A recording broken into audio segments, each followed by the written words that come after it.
Kosova ka shënuar përparim në uljen e vdekshmërisë së fëmijëve në Kosovë, veçanërisht të atyre në moshën 5 vjeçare. Kështu tregon raporti i fundit nga grupi i agjensive të Kombeve të Bashkuara për vlerësimin e vdekshmërisë së fëmijëve.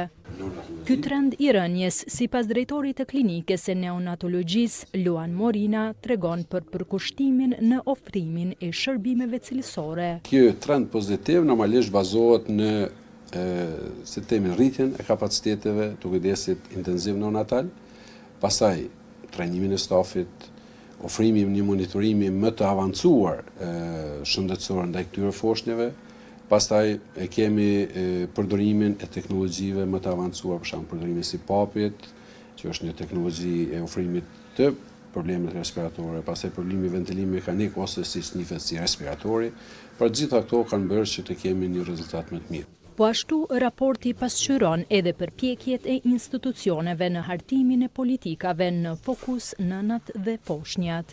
Kosova në 10 vitet e fundit ka treguar një sukses në si që ceken 39% ulje të fëmijët në moshën 5 vjeçare.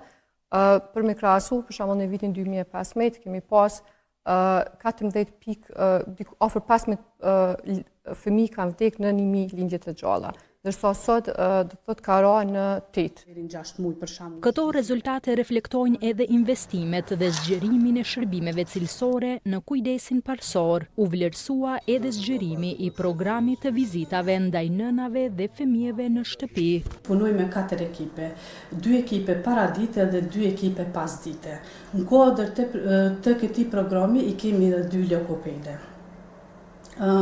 Informatat zakonisht i morëm prej klinikës ginekologjisë, këto lindjet që janë shtetërore, kurse nga lindjet private na ofrojnë kujdesi parsor shëndetësor. Nanat me bashkëpunim me infermiere bashkëbisedojnë edhe përcjellin zhvillimin e fëmijës, në çfarë hapa zhvillimit po shkon fëmia.